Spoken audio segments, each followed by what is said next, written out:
Hello, my name is Annie Bogart, and today I'm going to be talking about becoming a weekday vegetarian. Knowing what we know, why are we not vegetarian? We care about the environment, we know how bad eating meat is for our bodies, and we understand the animal cruelty that goes with it.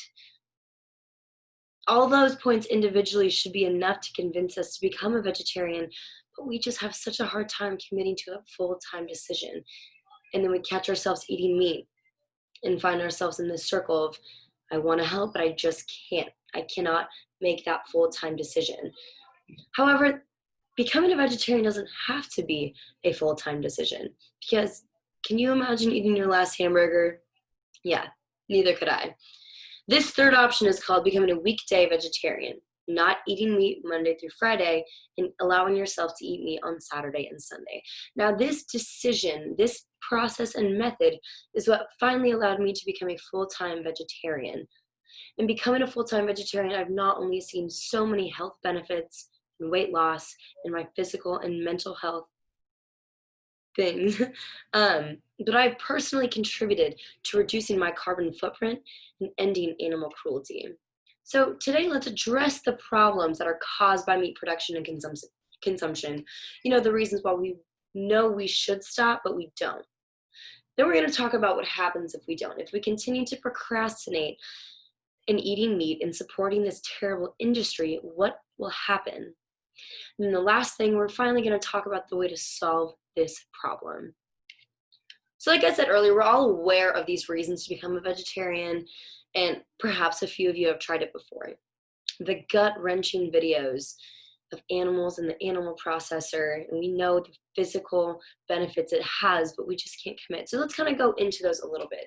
So I'm going to go ahead and share my screen and pull up. Sorry, just one second. Here we go. Vegetarians are scientifically proven to live a longer lifespan and have better overall health. As you can see right here, according to the Harvard Medical Institute, eating red meat every single day can increase your risk of cancer by 25%. Increase your risk of heart disease, 45%. And decreases your life expectancy by 30%. But that's like dying at 65 years old. Now, to me, that is not an appealing lifespan to live. And if that's not really setting in, to kind of compare this, smoking every single day, according to the CDC, gives 25% risk of cancer increase to you. Now, we catch ourselves a lot of the times not wanting to smoke cigarettes for our health. Smoking and eating red meat every day is equivalent to smoking a cigarette every day. Now, I understand that we all understand that eating meat is bad for us. And we also know that eating meat is bad for animals as well. Again, we've seen the videos of animals going through the processor, but after a little bit, we kind of forget about it and move on. So what I really quick want you to do is I want you to think of a pet that you have, a family friend's dog, any animal, cat, bunny, rabbit, anything like this, and ask yourself these questions. Would you ever put your pet in that situation?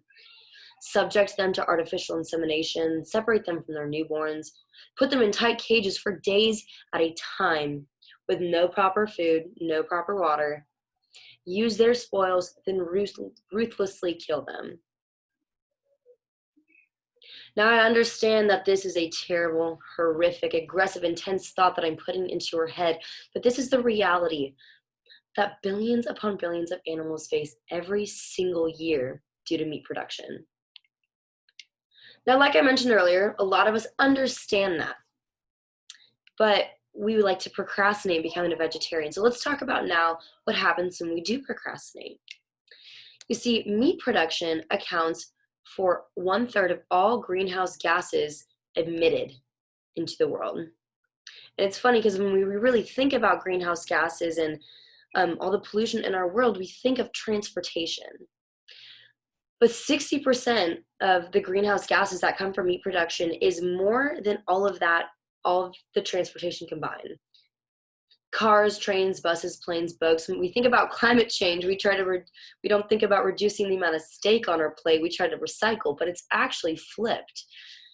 And to put that in perspective a little bit more, the average American family emits more greenhouse gases every single year than they would from driving just 2 cars. And that's kind of a crazy thought. Marco Springman is a researcher at the Oxford School of Medicine. He built a computer model to see what would happen if the world was all vegetarian by 2050. Greenhouse gas emissions were cut by 60% in this fake simulation. So if we decide not to do this, he also did a model of what it would not look like. If it was not every single day, we would have to go outside like this. The air quality will eventually be so bad in this simulation that when we leave our house, you'd have to check the air temperature and the air quality to see if you could go out. Now, we hate life right now with these all of the time. But in 2050, when there is no pandemic, this will still be our everyday life. Going outside like this. Now, because meat production is such a large industry, it does provide a lot of jobs. However, these jobs do not necessarily support and contribute to the economy, especially the work conditions of these jobs are on an average of 80 hours every single week with below minimum pay. So this is not contributing to our economy. So that's what the world will look like when we continue to procrastinate these reasons, when we continue to support this terrible, terrible industry. But that's not what we have to do. We don't have to make an all or nothing decision. Becoming a weekday vegetarian is to only eat meat on Saturday and Sunday, while Monday through Friday you continue a vegetarian lifestyle. That cuts meat out of your body 70%. 70% of the effects that you will see when you become a vegetarian. The health benefits still remain true for a weekday vegetarian. Risk of heart and lung cancer would decrease by 70% as well, and risk of heart disease would decrease by 30%. For me personally too, I've tried so many fad diets, but the thing is when you make an all or nothing decision with a diet, you relapse and you recycle, and your body becomes intolerant to certain foods. Gluten and dairy are the #1 contributors to eating disorders in the entire world. See, when you allow yourself space to still eat meat, your body actually can absorb the nutrients in meat and the protein that your body needs to be living correctly, because we do need protein on our plate. Beans and other kinds of beans and nuts are really great alternatives too for the Monday through Friday.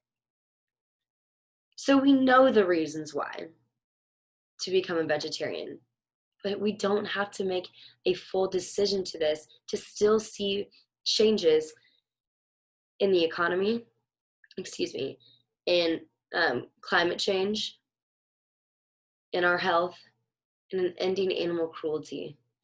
You see, all or nothing decisions are not necessary. When you are doing processes for yourself, you must take small steps, allow mistakes. And during this process, taking things step by step, day by day, will contribute to our earth, to animals, to your own personal health, which is so, so important. Thank you so much.